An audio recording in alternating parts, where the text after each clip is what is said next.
और आगे बढ़ते हुए बात करेंगे दिल्ली की, जहां दिल्ली में मौजूद 22 किलोमीटर लंबी यमुना नदी में छोटे बड़े 122 नालों से बिना ट्रीटेड के ही सीवेज का 184.9 एमजीडी पानी रोजाना गिर रहा है, जो यमुना के प्रदूषण की सबसे बड़ी वजह है। सरकारी आंकड़ों के मुताबिक यमुना की सफाई के लिए केंद्र और दिल्ली सरकार ने पिछले 7 साल में 7,000 करोड़ रुपए से अधिक की धनराशि खर्च कर दी है, पर जमीनी हकीकत ये है कि दिल्ली में यमुना के किसी भी हिस्से का पानी पीने और नहाने के बजाय छूने लायक भी नहीं है।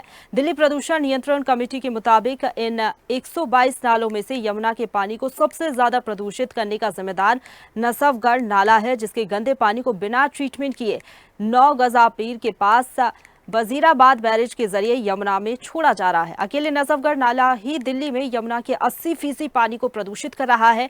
डीपीसीसी के आंकड़ों के मुताबिक वर्ष 2017-18 से 2020-21 के बीच 5 साल में यमुना की सफाई में जुटे विभिन्न विभागों को लगभग 6,000 करोड़ रुपए की धनराशि स्वीकृत की गई थी, और ये धनराशि यमुना में गिरने वाले गंदे पानी की ट्रीटमेंट के लिए थी। लेकिन बावजूद इसके करोड़ों राशि खर्च की गई, लेकिन हालात जस के तस बने हुए हैं।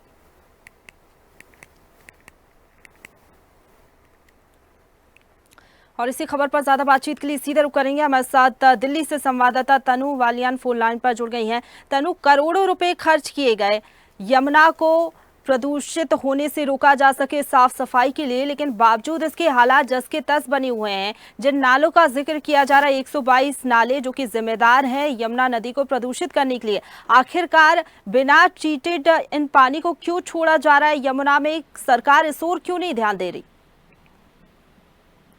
बिल्कुल प्रशंसा। देखिए, जिस तरीके से आपने अभी तमाम बातों का जिक्र किया और लगातार हम देख रहे हैं कि दिल्ली के अंदर यमुना पर राजनीति हो रही है। लगातार बीजेपी आम आदमी पार्टी पर ठीकरा फोड़ती हुई नजर आ रही है और आम आदमी पार्टी बीजेपी पर ठीकरा फोड़ती हुई नजर आ रही है। लगातार आम आदमी पार्टी भी उत्तर प्रदेश को और हरियाणा को जिम्मेदार ठहरा रही है, लेकिन देखिए उसके बावजूद आज हालत ये है कि यमुना में जिस तरीके के झाग देखे जा रहे हैं, और जो त्वचा रोग विशेषज्ञ हैं वो ये तक कह गए हैं कि अगर आप यमुना के पानी में हाथ डालते हैं तो आपको उससे त्वचा रोग जो है वो हो सकते हैं। पीने की तो बहुत दूर की बात है। उनका साफ ये कहना है कि इससे बहुत ज्यादा जो बीमारियां हैं वो भी जो बीमारियां हैं उनको न्योता देने का काम भी यमुना का पानी कर रहा है। और देखिए, छठ महापर्व चल रहा है और ऐसे में जब डूबते सूर्य को अर्घ दिया जाएगा और कल सुबह फिर जब सूरज को फिर से अर्घ दिया जाएगा, ऐसे में देखिए बहुत सारे स्ट्रिक्ट जो है वो फॉलो जरूर किए जा रहे हैं दिल्ली के अंदर। लेकिन आपने जिस तरीके से सवाल किया कि आखिर देखिए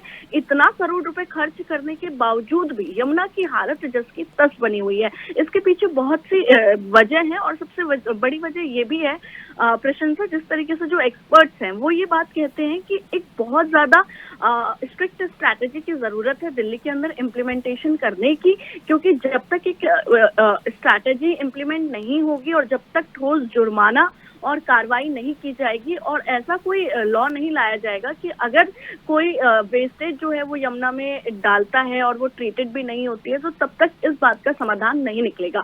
और जिस तरीके से आपने जिक्र किया, देखिए नजफगढ़ का, वो भी एक बहुत इंपॉर्टेंट रोल निभा रहा है यमुना को गंदा करने में, प्रदूषित करने में, क्योंकि 122 से ज्यादा जो नाले हैं वो यमुना के पानी को प्रदूषित करने का जिम्मा उनके ऊपर है, जिसमें नजफगढ़ भी शामिल है। तो देखिए कहीं ना कहीं स्ट्रिक्ट इम्प्लीमेंटेशन करना दिल्ली के अंदर अब बहुत ज्यादा जरूरी हो गया है, क्योंकि दिल्ली वासियों के लिए जीना ही मुश्किल हो गया है। हवा भी जहरीली और पानी भी जहरीला, और गर्मी में भी आपने तस्वीरें देखी होंगी कि दिल्ली एक एक बूंद को तरस गई थी। बिल्कुल, एक स्ट्रिक्ट स्ट्रैटेजी जिस तरीके से आप कह रही है दिल्ली सरकार को बनाने की ज़रूरत है, ताकि इस तरीके के जो हालात दिल्ली में बने हुए हैं वो सुधर सकें। फिलहाल बहुत शुक्रिया आपका हमारे साथ जुड़ने के लिए और अपडेट हम तक पहुंचाने के लिए, तनु।